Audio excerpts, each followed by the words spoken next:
हम्म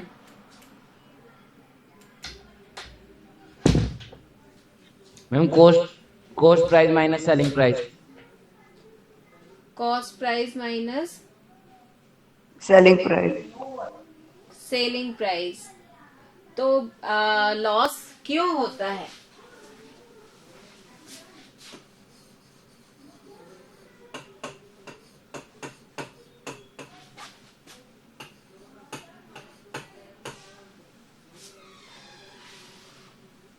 कि जब भी एक्सक्यूज हम मी कोई, मैम। हाँ बोलिए। मैम मेरी मैथ की नोटबुक ना मैम आपके पास में है। हाँ तो बेटा आप स्कूल आइए और लेकर जाइए उसे। स्कूल ओपन है फिर मैम मैं कल ले जाऊँ। हाँ तो हमने ये कहा कि लॉस हमारा होता है cost price minus selling price. तो हमने ये कहा है कि भाई लॉस क्यों हो रहा है कि कोई भी आइटम जब हमारे पास होता है और उसे जब हम खरीदते हैं, ठीक है, तो जो हमने खरीदा है, बाय किया है उससे, तो वो क्या है, that is the cost price of that item. और हम उस आइटम को सेल करना चाहते हैं। हमने कहा 100 रुपीज का हमने एक बॉक्स लिया है, ओके, और मैं उसे सेल करना चाहती हूँ, बट क्योंकि मार्केट में उसका प्राइस इतना नहीं रहा तो मैंने उसे उसकी लेस प्राइस से उसे क्या किया, सेल किया। इट मीन्स 80 रुपीज में मैंने उसे सेल किया।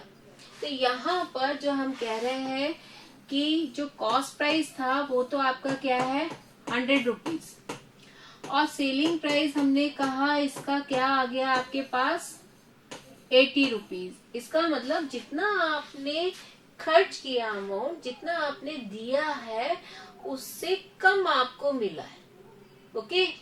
Then whenever we have there the cost price is greater than the selling price, then each and every time we have there the loss.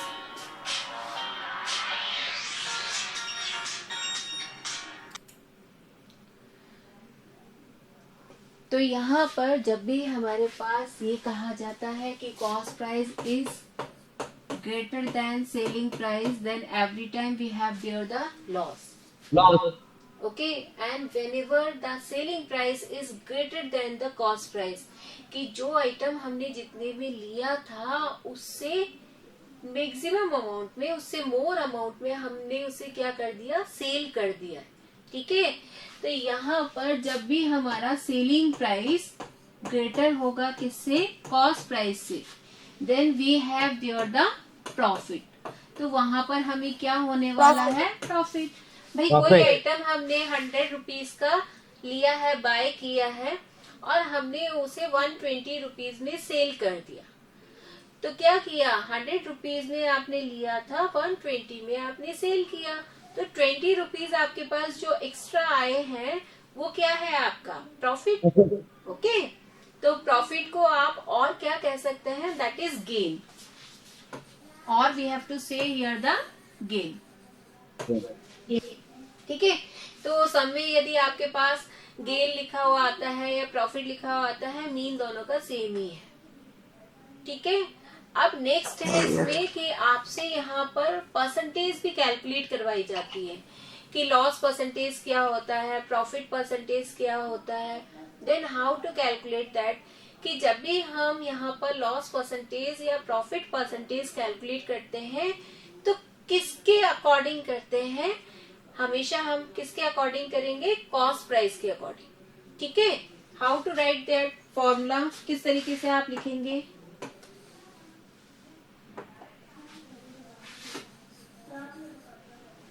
Loss percentage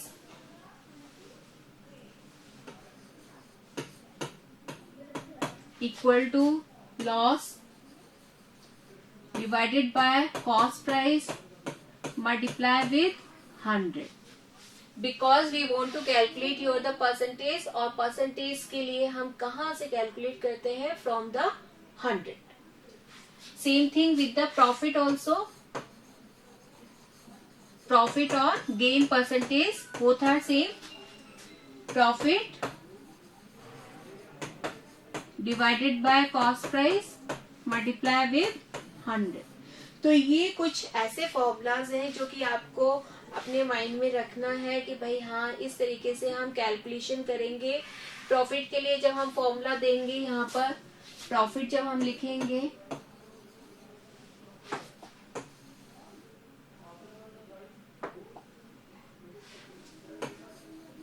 so how to write your the profit की profit आप, क्योंकि हम कह रहे हैं कि selling price is greater than cost price, it means हम किसमें से किसे सब्ट्रैक्ट करें, selling price minus cost price. जो भी ग्रेटर होगा उसमें से आप लेसर को क्या करेंगे, सब्ट्रैक्ट करवा दो। It means selling price minus cost price. तो ये आपके कुछ फॉर्मूलेस थे जो कि आपको ध्यान में रखना है, याद रखना है। हम रिवीजन ले रहे हैं, लेकिन रिवीजन जब तक कि आपके फॉर्मूलेस आपको क्लियर ना हो तब तक आप इस टाइप के सम नहीं कर सकते। ओके, ठीक है, क्लियर है ना? Yes, ma'am. माइंड में आगे दोबारा से Yes, बैठने ma'am. में। Yes, ma'am. Sum number 6 from the exercise 8.2. During a sale, a shop offered a discount of 10% on the marked prices of all the items. अब उसने क्या कहा है, सबसे पहले हम ये देखना चाहेंगे भाई सब में क्या कहा गया है और क्या हमें कैलकुलेट करना है। वो कह रहा है कि भाई एक सेल चल रहा है और एक शॉप ने आपको ऑफर दिया है। किस टाइप का ऑफर दिया है कि वो कह रहा है कि जितने भी उसकी शॉप पर आइटम्स हैं उनका जितना भी मार्क प्राइस है उस पर 10% का क्या है, डिस्काउंट है ना, छूट मिल रही है, आपको रिबेट दिया जा रहा। तो अब आपसे क्या कहा जा रहा है, what would a customer have to pay for a pair of jeans marked as at rupees 1450 and two shirts marked at rupees 850 each. आपसे कहा जा रहा है कि भाई जो आपका यहाँ पर जो भी आपने खरीदा है वहां पर किसी कस्टमर गया है और उसने वहां पर क्या क्या लिया है, उसने लिया है पेयर ऑफ जीन्स, उसका उसने इतना मार्क प्राइस है, और वहां पर 2 शर्ट्स उसने लिया है जिस पर की मार्क प्राइस ईच के लिए मीन्स 1 शर्ट के लिए जो प्राइस है वो कितना है, 850 रुपीज है। ओके बेटा, तो यहाँ आप किस तरीके से कैलकुलेट करेंगे कि आपको ये पता लगे कि भाई आपको कितना वहां पर रिबेट भी मिल गया है, उसके बाद आपको कितना अमाउंट पे करना है। तो सबसे पहले हम यहाँ पर क्या कैलकुलेट करेंगे, because we have here the mark price, और मार्क प्राइस का मतलब होता है कि जो उस आइटम पर प्राइस फिक्स किया गया है ना, और उसी मार्क प्राइस के अकॉर्डिंग आपको वो आइटम क्या किया जा रहा है, सेल किया जा रहा है। तो सेल करने के लिए क्योंकि उसने कहा है कि डिस्काउंट आपको मिल रहा है 10% का, तो हम किस तरीके से इसका कैलकुलेशन करें, let, because the sum related with the percentage, so we have to take there the 100. So let marked price that is equal to rupees 100। कि हमने कहा कि सपोज कि वो जो मार्क प्राइस है वो कितना रखा गया, 100 रुपीज का। Okay, then I have here the discount of 10%, कि 10% का हमें यहाँ पर डिस्काउंट दिया जा रहा है। अब 10% का जो डिस्काउंट दिया जा रहा है तो वो अमाउंट हमें किस के अकॉर्डिंग पे करना है, according to the selling price, कि भाई वो उसका सेलिंग प्राइस हो गया आफ्टर द 10% डिस्काउंट। तो यहाँ हमें कैलकुलेट क्या करना होगा, एक्चुअल में सेलिंग प्राइस। अब सेलिंग प्राइस किस पर दिया जा रहा है, 100 रुपीज पर। तो भाई 100 रुपीज के अकॉर्डिंग यहाँ पर कितना अमाउंट मार्क प्राइस से कम हो गया, कितना लेस हो गया। So how to calculate for that, कि किसका हमें 10% कैलकुलेट करना है, 100 के लिए। So 100 multiply with 10%, so that amount is equal to ₹10। It means कि ये जो सेलिंग प्राइस हम यहाँ पर लिखना चाहते हैं उस सेलिंग प्राइस के लिए हमें कितना लेस करना है अमाउंट, ओनली द 10 रुपीज। और कहाँ से लेस करना है हमें, उस मार्क प्राइस से। तो भाई हमारा जो एक्चुअल अमाउंट है सेलिंग प्राइस का वो कितना आना चाहिए,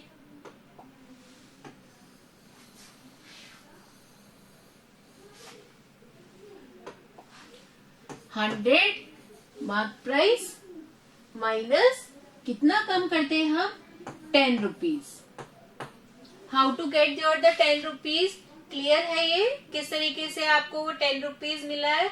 यदि 20% होता, बाई चांस 20% होता, तो आप क्या करते कि जो भी आपका मार्क प्राइस है उसके लिए आप कितना कैलकुलेट करते, 20% के लिए। इट मीन्स 100 मल्टीप्लाई विथ 20%, तो वो रुपीज आपके कितने हो जाते, 20 रुपीज आप 100 में से क्या कर देते, लेस कर देते। ठीक है, तो इस तरीके से आपको ये कैलकुलेशन के लिए ये अमाउंट देखना है भाई हमें किस तरीके से लेस करना है।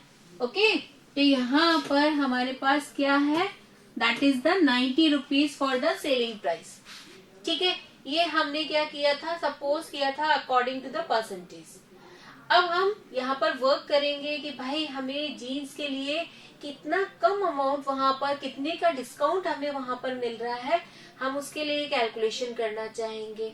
ओके, तो यहाँ पर जो उसका मार्क प्राइस रखा गया है वो एक्चुअल में मार्क प्राइस क्या रखा गया है, पहले हम उसे देख लें।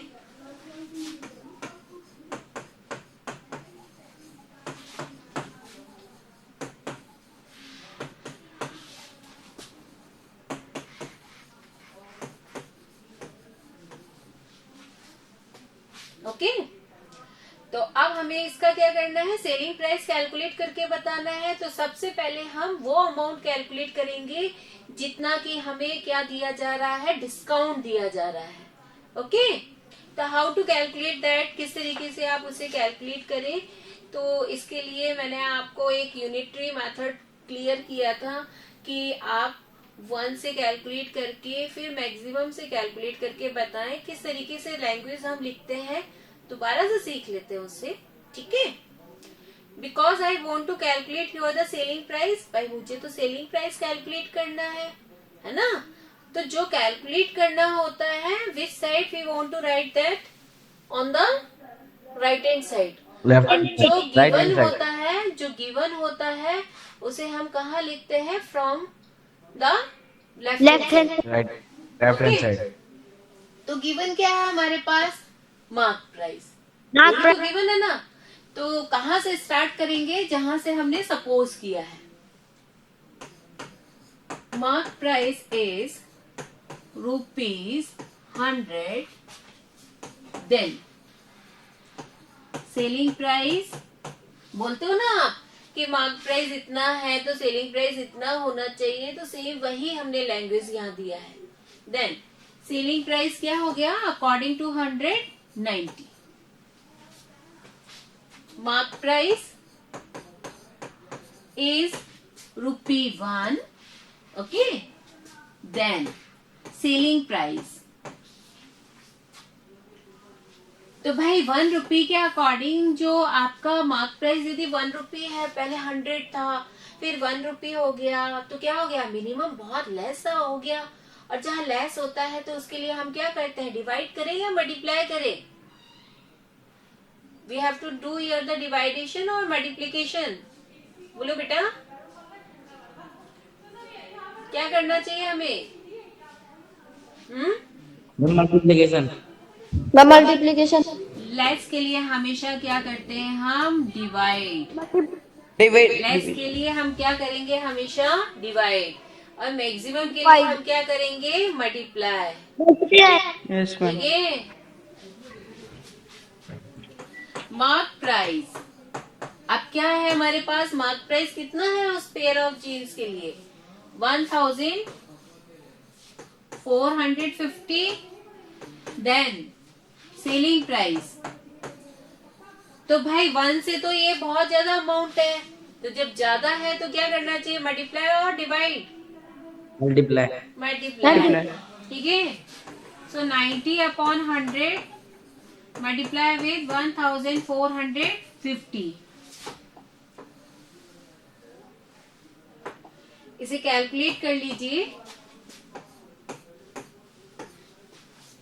जो कैंसिल होता है उसे कैंसिल कर लीजिए। यदि आपको कैंसिल करने में प्रॉब्लम आती है तो न्यूमरेटर को न्यूमरेटर से मल्टीप्लाई करके then you have to do there the डिवाइडेशन।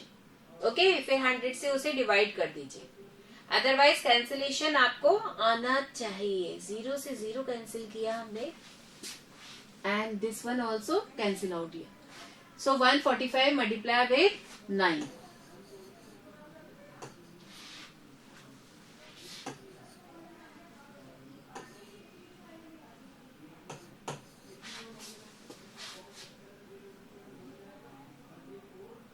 क्या इतना अमाउंट है हमारे पास?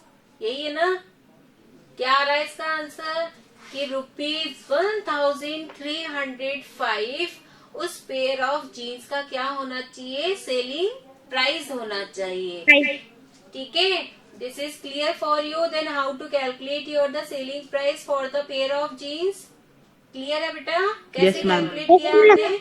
Yes ma'am. Yes ma'am. अब मुझे ये बताइए, इफ मैंने यहाँ पर यदि ये कैलकुलेट किया है तो क्या शर्ट के लिए आप कैलकुलेट कर सकते हैं उसका selling price according to this format? Because you have Yes, the ma'am. mark price is 100 and the selling price is the same, that is 90 rupees, because 10% का ही हमें क्या मिल रहा है? डिस्काउंट मिल रहा है। ओके, तो क्या हम उस शर्ट के लिए जो सेलिंग प्राइस हमें कैलकुलेट करना है, can you do your self? Yes और नो? Yes ma'am. एक बार देख लेते हैं जल्दी से। लास्ट में हमें क्या करना है? Selling price of shirts. कितनी शर्ट्स है हमारे पास? 2 शर्ट्स। तो ईच शर्ट के लिए आप जो 850 से 1 शर्ट का जो अमाउंट है उससे पहले आप कैलकुलेट करेंगे सेलिंग प्राइस। सेकंड शर्ट के लिए भी वही रहेगा। उन दोनों शर्ट्स के लिए जो आपका सेलिंग प्राइस है आप यहाँ पर लिख देंगे। टोटल सेलिंग प्राइस 2 शर्ट्स का क्या आ रहा है आपके पास? But at the last we want to find out here the total amount, कि हमें ये बताना है कि भाई उस कस्टमर को कितना अमाउंट पे करना होगा। तो लास्ट में आपको बताना होगा कस्टमर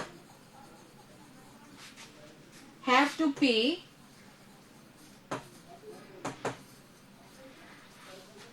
हाउ मच अमाउंट, कितना अमाउंट उसे पे करना होगा। तो जो आपके पास यहाँ पर ₹1305 है, इसमें आप ये जो सेलिंग प्राइस है 2 शर्ट्स का, इसे भी आप यहाँ पर ऐड करेंगे और लास्ट में इसका आंसर देंगे भाई उसे कितना अमाउंट यहाँ पर पे करना है। It is clear for you? Then how to calculate your the last answer for it? किस तरीके से हम इसे कैलकुलेट कर रहे हैं? ओके बेटा? Okay ma'am. चलिए अब नेक्स्ट और कोई प्रॉब्लम है तो बताइए। From the 8.2 if you have your the problem